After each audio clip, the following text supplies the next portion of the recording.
Good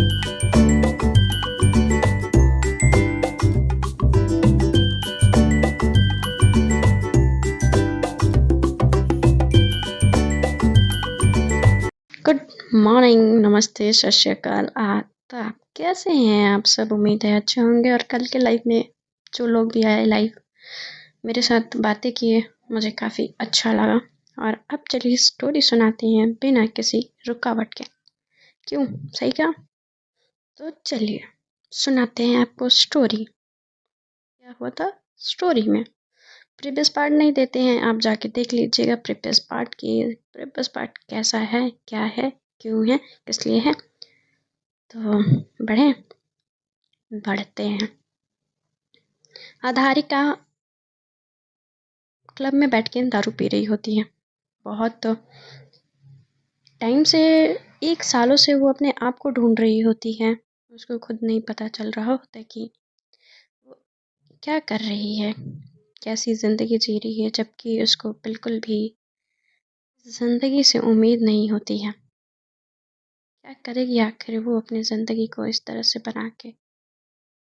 उसका friend देव उसको मदद करने के लिए तो आया होता है, मगर मदद नहीं कर पा रहा होता है, क्योंकि देव को वो मौका ही नहीं देती है।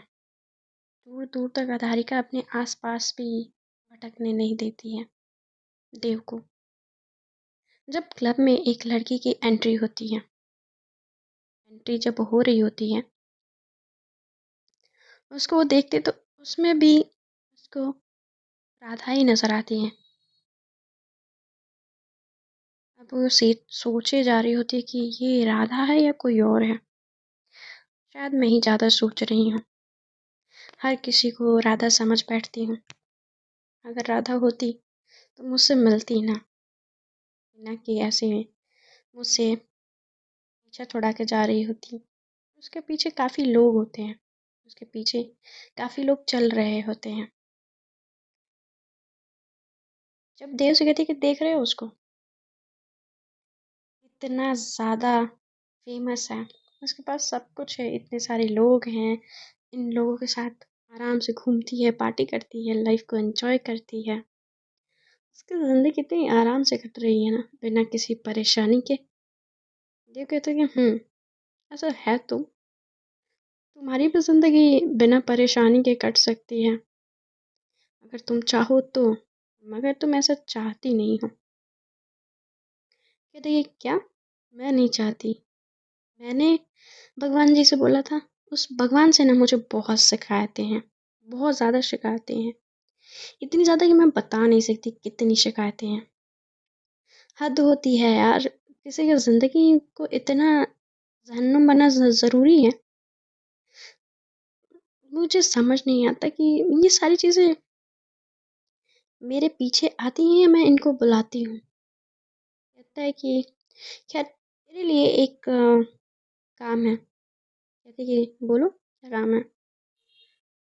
आधारिका को उकसाते हुए कहता है कि अगर उस लड़की से तू नंबर लेके आई तो आज का बिल मैं पे करूँगा। तो कहते हैं कि तू सोच ले, तुझे महंगा ना पड़ जाए। कहते कि अब मैं तो ये सोच रहा हूँ कि तू जाए और कहीं तो मार ना खा जाए, मुझे इस बात की टेंशन है। तो कहती है कि इस बात का टेंशन तू ना ले, मैं अभी आती हूँ उससे नंबर लेके।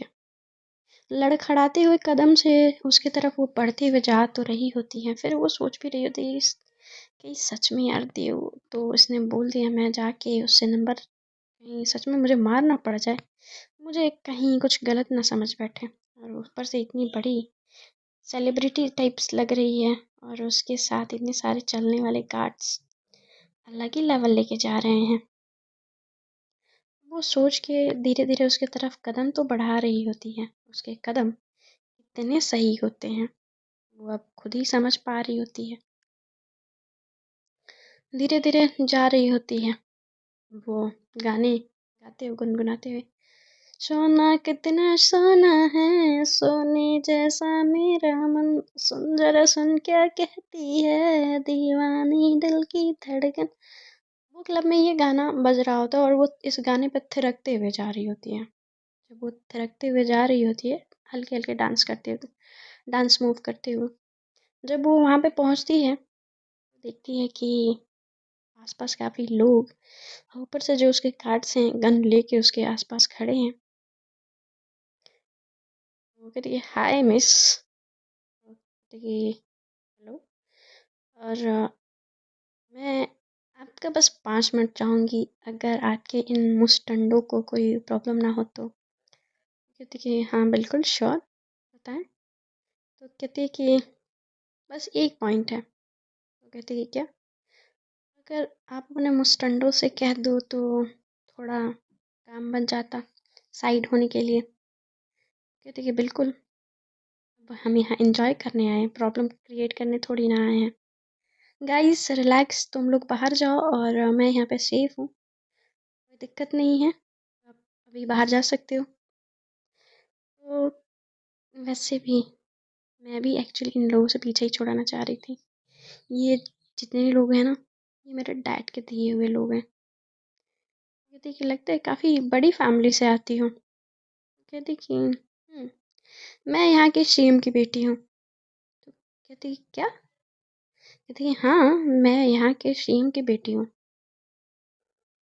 तो कहती कि ओह तुम तान्या हो? कहती कि हाँ, तान्या हो। तुम्हें कैसे पता? कहती, तुम्हें कौन नहीं जानता तान्या, मैं बहुत अच्छे से तुम्हें जानती हूँ और तुम्हारी हर अच्छी बुरी आदतों के बारे में भी रोज़ आर्टिकल्स तो निकलते ही रहते हैं। और उन आर्टिकल्स को में से मैं भी एक ऐसी इंसान हूँ जो मैं पढ़ती रहती हूँ। तो कहती कि वाह यार, मुझे पता ही नहीं था कि मेरे फैंस इतने अच्छे हैं जो मुझे फॉलो करते हुए यहाँ तक आ जाएंगे। तो कहती कि ये गलत समझ रही हो, ये पॉइंट गलत है। कहती कि कैसे? मैं तुम्हें यहाँ फॉलो करते हुए नहीं आई हूँ, मैं यहाँ पहले से थी एक्चुअली। मैं तुम्हें बताऊँ यार, मेरे पास गम बहुत है और गम मिटाने के लिए ये मैं खाना बहुत सही है। कहते हैं ना कि हम तो कदों में जिया करते हैं, हमें भी ला दो यारो।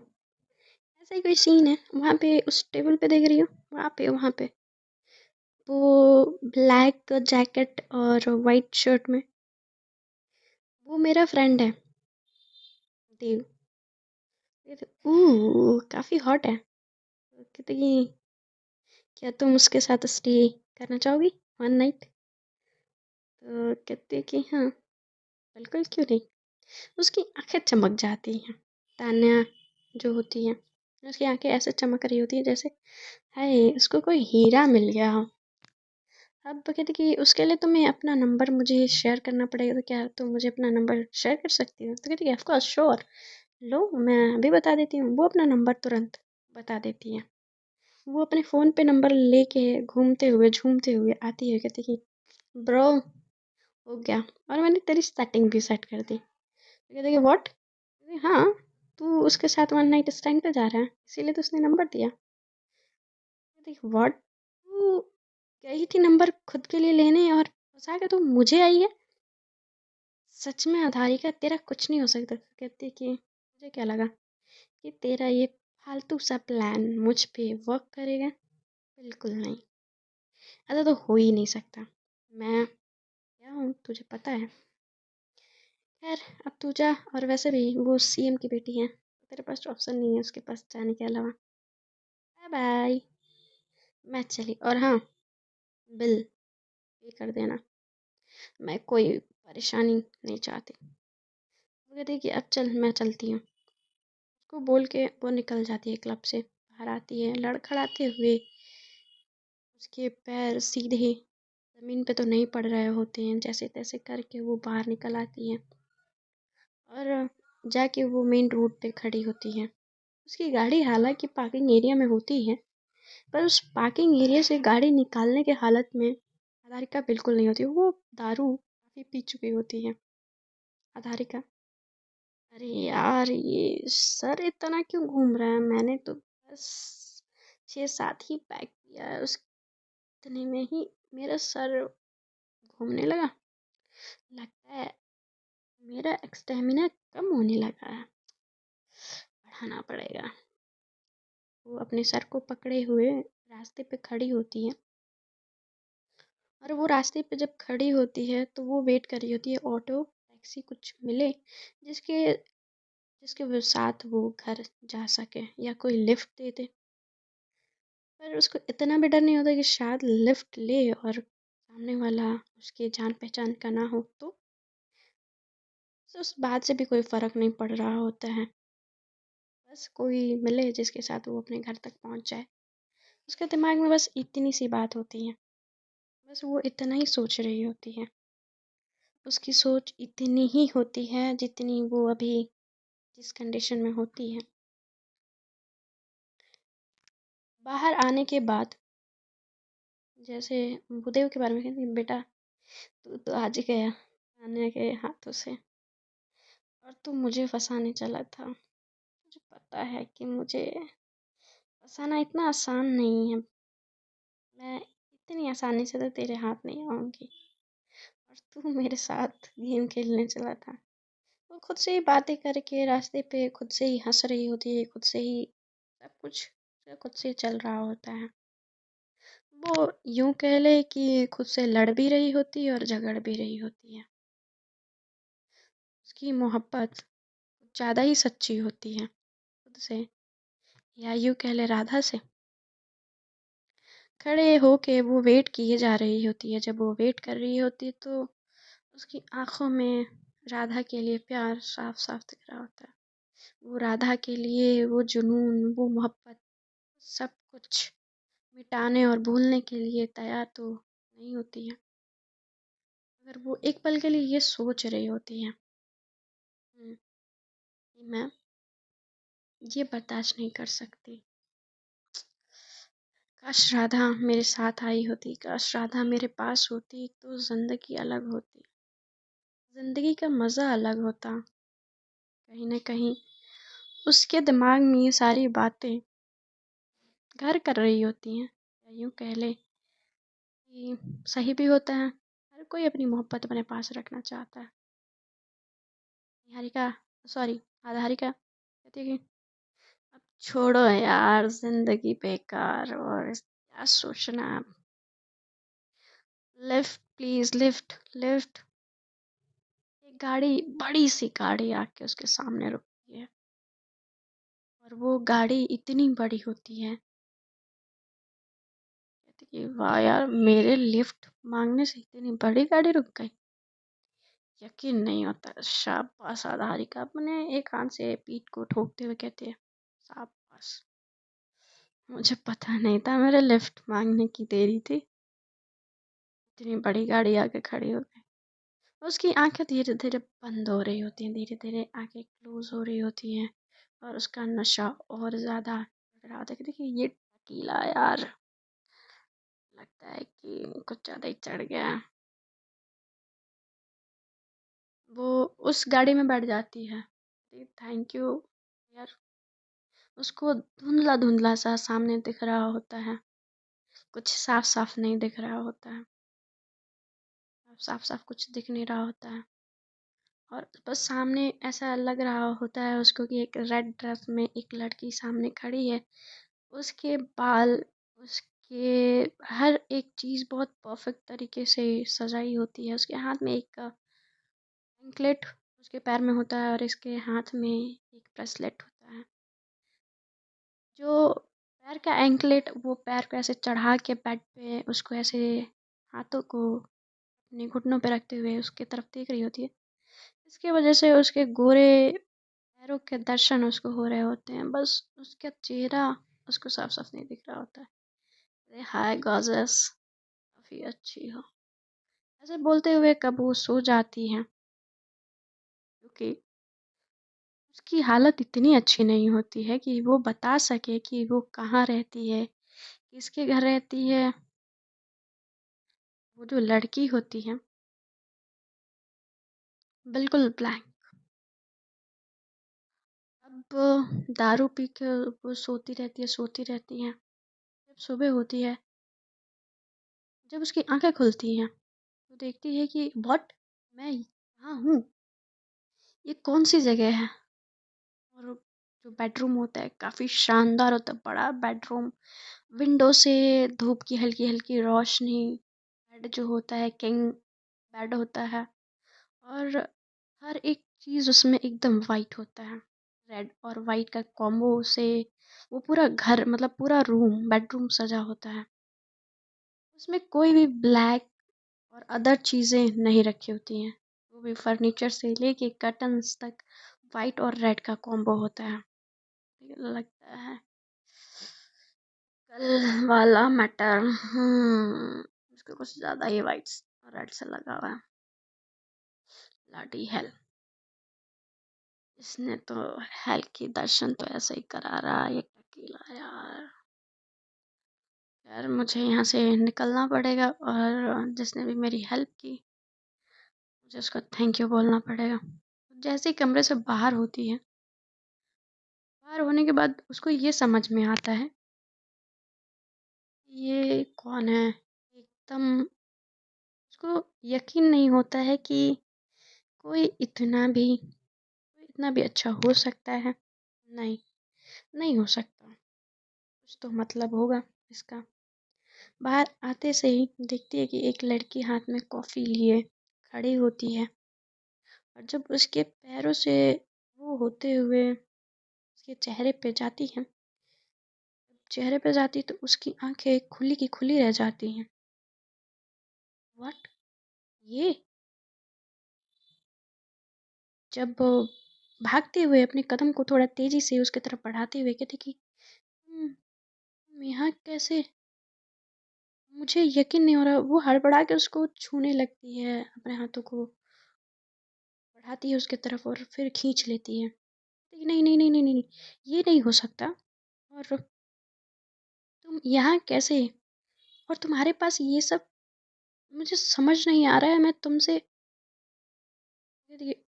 वो हेलो मिस, अब क्या बोले जा रही हैं? कहती कि मैं क्या बोले जा रही हूँ, तुम मुझे पहचान नहीं रही हो? हाँ राधा, मुझे नहीं पहचान रही हो? कहती कि मैं आपको नहीं जानती, आप कौन हैं? और मैं राधा नहीं हूँ। आप समझ रही हैं? मैं राधा नहीं हूँ, मानसी हूँ मैं। मेरा नाम मानसी सिंघानिया है। व्हाट? कहती कि हाँ, मानसी सिंघानिया है, और मैं यश सिंघानिया की बीवी हूँ। ये मिल लो इनसे। कहती कि नहीं, तुम राधा हो, और तुम कोई मानसी वानसी नहीं हो। मगर उसके घर में उसकी फोटोज होती हैं।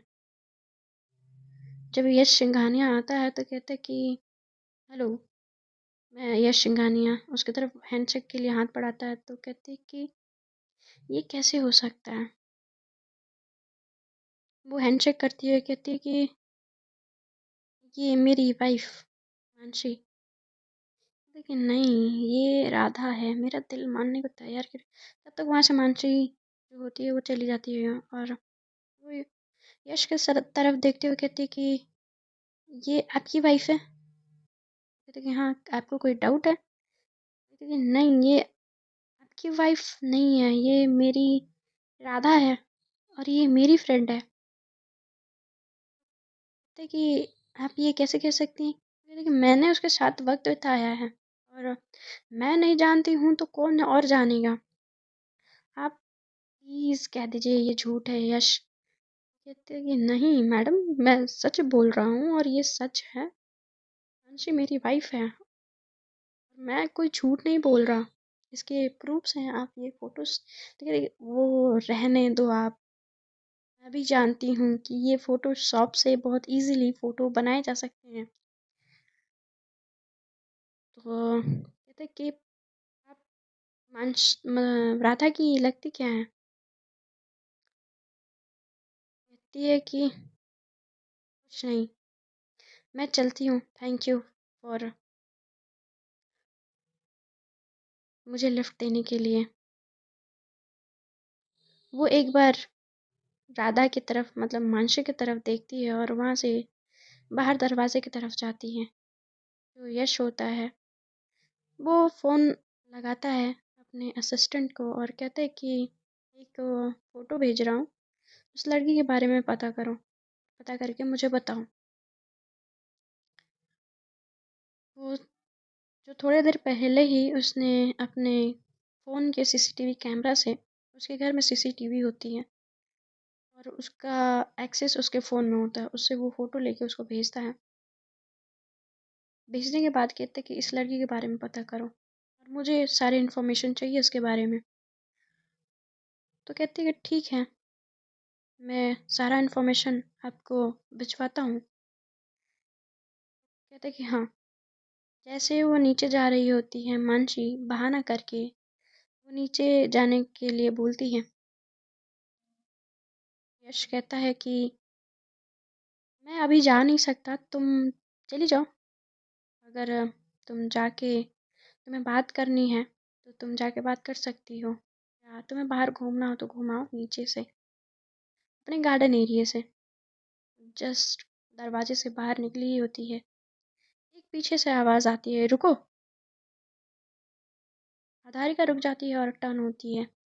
वो फिर से वही आवाज़ होता है, मगर उसका दिल बार बार कहता है कि नहीं, ये राधा है, ये आधारिका नहीं, ये मानसी नहीं है, ये मानसी सिंघानिया हो ही नहीं सकती, ये मेरी राधा है।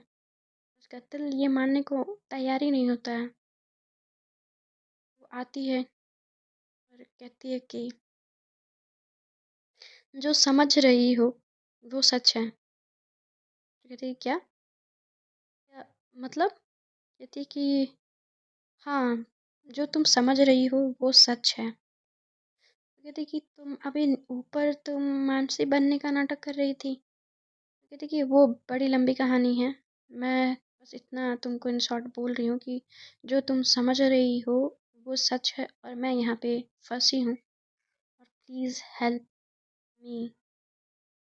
कहते कि पर तुम यहाँ कब से हो? तो कहती ये सारी चीज़ें मैं बाद में बताऊँगी, प्लीज़ तुम मुझे मुझे यहाँ से निकलने के लिए, यहाँ से बाहर निकलने के लिए कुछ करो। तो कहती कि हाँ बिल्कुल, क्यों नहीं, मैं तुम्हारे लिए हर वो मुमकिन कोशिश करूँगी राधा। कहती कि नहीं मानसी। वो स्माइल करते हुए बात कर रही होती है, जिससे बाकी लोगों को डाउट ना हो कि वो क्या बात कर रही है और किस तरह की बातें इन दोनों में हो रही हैं। आधारिका समझ जाती है कि वो कोई बड़ी मुसीबत में फंसी हुई है। वो शहर कैसे आई, इतने घर में पहुंची कैसे, इस बात में बड़ी उलझी सी रहती है। कहती है कि मैं सारी बातें तुम्हें मिल के मैं कंफर्म कर दूंगी कि क्या हुआ था, पर तुम अभी जो सोच रही हो, अभी मैं किसी भी सवाल का सही सही तरीके से एकदम सच नहीं बता सकती।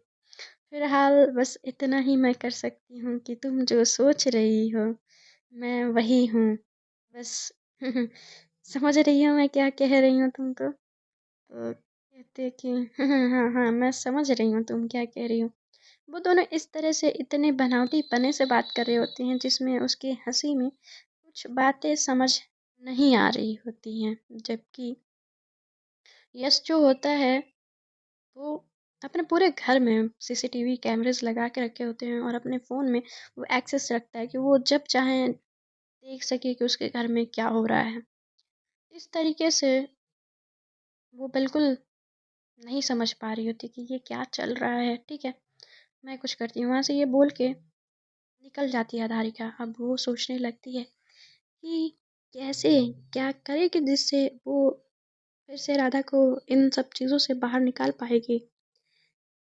वो सोचने लगती है, रास्ते में वो जब जा रही होती है अपने घर को, तो वो सोच रही होती है, ऑटो में बैठी होती है, कहते कि वो कैसे बाहर आ गई। हाँ, मेरी बात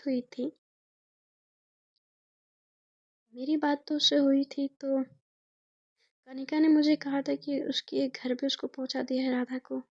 राधा यहाँ पे क्या कर रही है, और वो सिंघानिया के पास कैसे पहुंची, और वो मानसी सिंघानिया कैसे बन गई।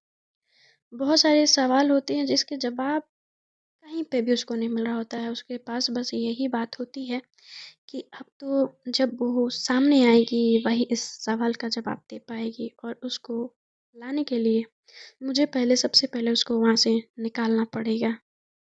पर मैं करूँ तो करूँ क्या? घर पहुंचने के बाहर वो उतरती है और ऑटो को पैसे देती है। पैसे देने के बाद वो अपने घर में जाती है।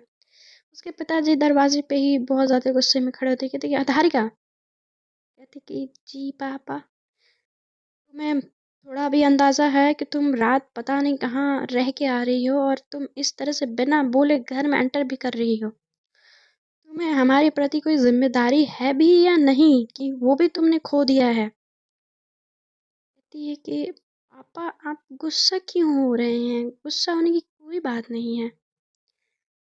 आधारिका, अभी मैंने बेटा जो आपकी हालत मैं देख रहा हूँ ना, उससे मुझे बहुत ज़्यादा तकलीफ हो रही है। आपको ये बात समझ आ रही है? आपकी माँ, मैं आपके लिए कितना परेशान रह रहे हैं। बाकी बाकी लोगों का तो आप छोड़ ही दो, बाकी से किसी से आपको कोई मतलब है नहीं। हमें लग नहीं रहा है, ना आप हमारी कंपनी आती हैं, ना आप खुद का कोई काम करने का स्टार्ट कर रही हैं। यदि पापा प्लीज़, प्लीज़ सुबह सुबह नहीं, मुझे नहीं सुनना ये सब बातें आपकी। मैं आपकी बातें बाद में सुनूंगी। अधारिका, अधारिका अधारिका चिल्लाते रहते हैं और वो सीढ़ियाँ चढ़ती है और कमरे में अपने जाके दरवाज़ा लगा देती हैं। जैसे ही अधारिका की मॉम आती हैं, मोहिनी जी, मोहिनी जी जैसे ही आती हैं और कहती हैं ये क्या हुआ जी, देख लीजिए ये सब आपके लाड़ प्यार का नतीजा है कि आज हमारी बेटी हमारी बातों को ऐसे, कहते हैं ना कि आपकी बातों से कोई फ़र्क नहीं पड़ता, वैसे करके मेरे साथ चली गई। और आखिर ये कब तक चलेगा, इस तरीके से वो कब तक अपनी ज़िंदगी को ढोएगी। मोहिनी जी कहती कि प्लीज़ राघवेंद्र जी, आप उसको मौका तो दीजिए। आप जब उसको मौका ही नहीं देंगे तो उसकी ज़िंदगी कैसे, मतलब वो अभी समझने की कोशिश कर रही है। आप उसको थोड़ा सा और समय दे दीजिए, मैं बात करती हूँ उससे। मोहिनी जी की बात सुन के राघवेंद्र जी कहते हैं कि ठीक है, आपके कहने पे मैं थोड़ा और टाइम देता हूँ, मगर जल्दी से जल्दी ये सारी चीज़ें उसको सॉर्ट करके कंपनी ज्वाइन करनी पड़ेगी। नहीं तो वो अपना अगर कुछ स्टार्ट करना चाहती है तो वो कर ले, मुझे उससे कोई आपत्ति नहीं है। मगर इस तरीके से रात रात भर गायब रहना, सुबह को घर आना, इस तरह की बदतमीजियाँ मैं बिल्कुल अब बर्दाश्त नहीं करूँगा, नहीं तो मैं इसकी शादी करा के इस घर से भेज दूँगा। मोहिनी जी कहती हैं कि राघवेंद्र जी, सच में आप ऐसा कर पाएंगे? कहते कि नहीं तो मैं इसको घर भेज दूँगा, ये घर पे जाके रहे फैमिली के साथ। इसको बिल्कुल भी दिमाग इसका नहीं काम कर रहा है, तो वहाँ पे जाके शायद इसकी बुद्धि खुल जाए। माँ, पिताजी, शायद उनके पास रह के इसकी थोड़ी सी जो अकल है ना वो आ जाए। ऐसे कहते हुए गुस्सा करते हुए अपना कुछ फाइल्स टेबल पर रखे होते उठाते हैं और चल देते हैं। मोहिनी जी काफ़ी बाप और बेटी के बीच में होके वो पिस रही होती हैं। आखिर में ये चल क्या रहा है, अधारिका क्या करना चाह रही होती है। अधारिका को अंदाज़ा ही नहीं होता कि वो आज किससे मिली, मानसी के रूप में राधा से, या राधा का कोई वजूद ही नहीं था, वो एक जगह से एक जगह पे फंसी होती है। उसके बारे में वो सोच रही होती है अधारिका, तो उसके दिमाग में आता है देव। और हाँ, वो तान्या, तान्या भी तो है, वो तो सीएम की बेटी है, अगर उससे कुछ हेल्प मिल जाए तो। बिल्कुल, क्या सही टाइम पे मेरा दिमाग चला है। और वैसे भी पॉलिटिक्स के आगे ये मुझे नहीं लगता कि सिंघानिया कुछ कर पाएगा। खैर, मुझे अभी देव को फ़ोन लगाना पड़ेगा। देव, देव को वो फ़ोन लगाती है। देव होटल में लेटा हुआ होता है और बगल में बिना कपड़ों के तान्या लेटी होती है। दोनों एक ही होटल में होते हैं, जबकि उसके पास कोई ऑप्शन नहीं छोड़ी होती है आधारिका ने। देव को मजबूरन वो सारी चीज़ें करनी पड़ी होती है जो वो नहीं करना चाहता है। अब उसके पास ऑप्शन था नहीं, और आधारिका ने उसको बचने के लिए कोई मौका छोड़ा नहीं होता है। जैसे ही फ़ोन का रिंग बजता है, कहते हेलो, क्या हो गया आधारिका, अभी फ़ोन क्यों लगा रही है। तो कहते कि तुम अपनी आंखें खोलो, सुबह हो गई है बेटा, और दिन जो धूप है ना सर पे चढ़ा आया है, तो कहते कि पर तू मुझे जगाने के लिए और ये बकवास करने के लिए तो फ़ोन की नहीं होगी। प्लीज़ तुम पॉइंट पे आओ, बोलना क्या चाहती हो? कहती कि हाँ, हाँ, बताती हूँ। मुझे मिल के बताना है, फ़ोन पे नहीं। कहता है कि ठीक है, मैं आता हूँ। फिर अपने कपड़े उठाता है, वो पहनता है और इधर तान्या भी सोई रही होती है, उसको बिना कुछ बोले वो वहाँ से चुपचाप अपना फ़ोन उठाता है और निकल जाता है। निकलने के बाद देव सोच रहा होता है कि वो आधारिका के साथ ये वक़्त बिताना चाहता था, पर आधारिका ने उसको बुरी तरह फँसा दिया यार। खैर, गाड़ी में बैठता है, गाड़ी स्टार्ट करता है और निकल जाता है। टेबल पे एक छोटा-सा नोट लिख के गया होता है, जाने के लिए, और वो वहाँ से निकल जाता है। जैसे ही गाड़ी उसके घर के सामने पार्क होते हुए मिलती है, तो जो मोहिनी जी होती हैं, कहती है कि देव तुम यहाँ? तो कहते कि हेलो आंटी, कैसे हो आप? तो कहते कि मैं ठीक हूँ बेटा, तुम आधारिका को समझाते क्यों नहीं कि ये सब ना करे? वो अपने पापा को इतना परेशान क्यों करते? मैं तो समझाते समझाते थक गया आंटी, वो किसी की सुनती नहीं है। कहती है क्या करे बेटा, थोड़ा तो समझाने की ज़रूरत है। कहती कि हाँ मैं समझाता हूँ ना उसको। कहाँ है अभी? कहती अपने कमरे में है। कहती तुम कुछ लोगे, चाय या कॉफ़ी? कहते कि कॉफ़ी आंटी, बिल्कुल लूँगा मैं कॉफ़ी, और थोड़ा जल्दी मिल जाएगा? तो कहते कि हाँ मैं भिजवाती हूँ, रमा से कह के। तो कहते कि हाँ हाँ ठीक है। वो जाता है, जैसे ही उसके कमरे के बाहर जाके वो नॉक करता है, दरवाज़ा खोलती है उसके नॉक करने के बाद, और ये कमरे में एंटर करता है। कहती कि तुमसे एक हेल्प चाहिए। तो कहता है कि क्या हेल्प चाहिए? कहते कि एक लड़की है और वो मेरे जानने वालों में से है, उसको हेल्प करना है। वो फंस गई है कहीं पे और उस जगह से उसको निकालना है। तो कहते कि ठीक है ना, बोल दो कि घर पे बात कर ले और आराम से चली जाए। तो कहते कि घर पे वो बात नहीं कर सकती। अच्छा वो है कौन? तो कहते कि मानसी। कहते कि ओके, उसको प्रॉब्लम क्या है? तो कहती है वो अपने घर पे नहीं रहना चाहती और वो काफ़ी परेशान है अपने ससुराल वालों से। तो कहते कि मतलब वो शादीशुदा है? तो कहते कि हाँ, और उसको उसके घर से निकाल के लेके आना। देते बड़ा इजी है, हो जाएगा। तो कहते कि नहीं, इजी नहीं है। तो कहते कि मैं कैसे पता? कहते कि मुझे भी अभी अभी पता चला है। वो सोचते हुए कहती है ठीक है, बस पता है मुझे। कहते कि कोई ज़रूरत नहीं, चलो चलते हैं। देव जो होता है ना, वो पुलिस इंस्पेक्टर होता है, वो पुलिस में होता है, और ये सारी चीज़ें जो होती हैं उसके लिए नॉर्मल इजी सा होता है, और उसी ने यही सोच के उसकी हेल्प लेने की सोची होती है। तो ये कि बस ऐसे जाएंगे और लेके चले आएंगे, तुम श्योर हो? तो कहता है कि हाँ मैं श्योर हूँ, तुम्हें क्यों, तुम नहीं हो? कहते कि पर मुझे लगता है कि हम थोड़ा सा सेफ्टी के लिए, अगर तुम तान्या से बात कर लेते, तो वैसे भी तुम्हारा तो सेटिंग हो गया होगा, तुम्हारा मैटर टिंग डोंग। कहती कि ये जो भी तुमने किया है ना धारिका, ये तुम्हारी वजह से हुआ है। तुम मुझे ना फंसाती तो शायद ये सारी चीज़ें नहीं होती। बड़े संजीदगी से और अपनी बातों एक एक पॉइंट को रखते हुए ये बात देव बोल रहा होता है। तो कहते कि चलो तुम्हारी फ्रेंड को बचा के लाते हैं पहले, फिर उसके बाद बात करेंगे। तो कहती है कि हाँ ओके, तुम सोच लो, तुम वहाँ जाके अपने कदम पीछे नहीं ले सकते हो। और तुम अभी बोल रहे हो ना कि तान्या से मैंने बोला तुम्हें फ़ेवर लेने के लिए। कहते हैं मैं मुझे उससे फ़ेवर लेने की ज़रूरत नहीं है, ठीक है? मैं काफ़ी हूँ, और तुम बोलो मत मैं पुलिस में हूँ। तो कहते हैं कि ठीक है, नहीं बोलती। वो काफ़ी ज़्यादा उसको पंप कर देती है आधारिका, और वो बहुत ज़्यादा जोश में आ जाता है एकदम कि हाँ अपन कर डालेंगे।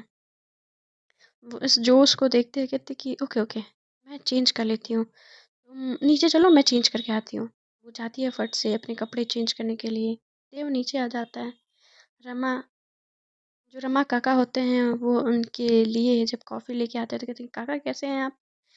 तो कहते हैं कि काका जी कहते हैं कि हम ठीक हैं बेटा, तुम कैसे हो बताओ? तुम इतने दिनों के बाद दिखे। हमें तो लगा कि तुम अपने ड्यूटी में बिजी हो गए, इसीलिए नहीं आ रहे हो घर। तो कहते हैं कि देव, नहीं नहीं काका, ऐसी बात नहीं है, वो तो रहता ही है। और एक हमारी पागल दोस्त जो है आधारिका, अब उसका ध्यान भी तो रखना पड़ता है। अब ये पुराने दोस्तों से मिलती भी कहाँ है, किसी से दोस्ती भी तो नहीं करती। तो कहते हैं, हाँ बेटा ये तो सही कहा। वो जब से गांव से आई है बिटिया, खोई खोई सी रहती है। पता नहीं उसको क्या हो गया है, पहले तो ऐसे नहीं रहती थी। पहले तो बहुत खुश रहती थी, सबको हंसती थी, हंसाती थी। पता नहीं चुप चुप गुमसुम सी रहती है। सारी बातें हो ही रही होती है तब तक वो चहकते हुए जब आधारिका नीचे उतर रही होती है। उसने स्किन टाइट जीन्स पहनी होती है, उसने बूट ब्लैक कलर का वेयर किया होता है, और टी शर्ट पे उसने एक जैकेट लिया होता है। और आंखों पे कूलिंग ग्लासेस होते हैं, काफ़ी अच्छे दिख रहे होते हैं बालों को खोल के। देव उसको देखता है, देखते रह जाता है, कहता है कि काफ़ी अच्छी लग रही हो तुम। कभी कभी तुम्हें शौक लग जाता है क्या? कहते कि नहीं नहीं, आज हम जो काम करने जा रहे हैं ना, उसके लिए ये सारी तैयारी है। तो कहते कि ओह ये बात है, ठीक है चलो। तुम्हारी कॉफ़ी ख़त्म हो गई? कहते कि हाँ हाँ हो गई, चलो। वो दोनों कहते कि काका आते हैं, माँ को बता देना। वो ना आती है अपने कमरे से और पूछती हैं कि दोनों बच्चे गए या हैं अभी कमरे में? काका कहते हैं कि नहीं, वो तो चले गए मैडम जी, अभी अभी थोड़ी देर पहले ही निकले हैं। तो ये थी ठीक है, शाम को आती है तो मैं बात करती हूँ आधारिका से। वो दोनों कार में बैठते हैं, कार में बैठने के बाद दोनों बातें कर रहे होते हैं। तो कहते कि पहले तुम सोच लियो ना कि बस ऐसे जाना है और बस बोल के लेके चले आना है, और तुम कहो ऐसे कर लोगे, और कोई बैकअप प्लान की ज़रूरत नहीं है। वो बार बार आधारिका पूछ रही होती है उससे, देव से। बट देव को बड़ा खुद पे गुरूर होता है, घमंड कहते हैं ना कि घमंड जो होता है एकदम भरपूर होता है, जोश बिल्कुल होता है उसके जहन में। तो कहते हैं, अरे सब हो जाएगा यार, तुम इतना टेंशन क्यों ले रही हो, मैं हूं ना।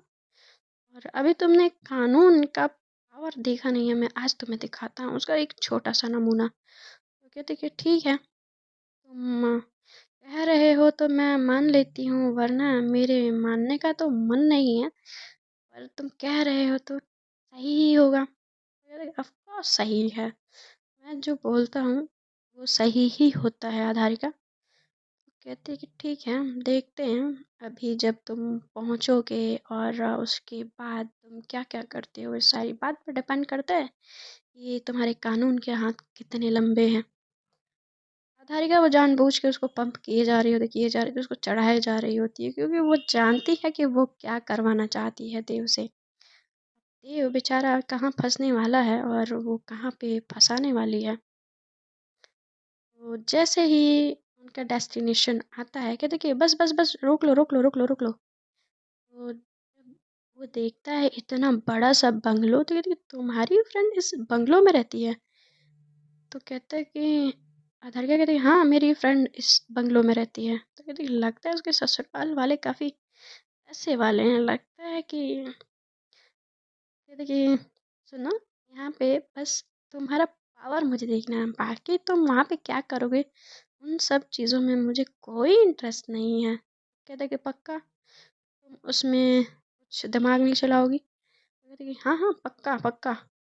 जैसे ही वो गेट पे आते हैं, जैसे गेट पे वो सिंघानिया मेंशन देखता है, उसके पैरों तले ज़मीन खिसक जाती है, और अधारिका का नज़र देव पे टिक जाती है। तो चलिए फ्रेंड्स, हम भी चलते हैं, बाय बाय, टेक केयर। और आगे जानने के लिए स्टोरी सुनते रहिएगा, और हम स्टोरी आपको बताते रहेंगे। तो अभी के लिए इतना ही, टेक केयर।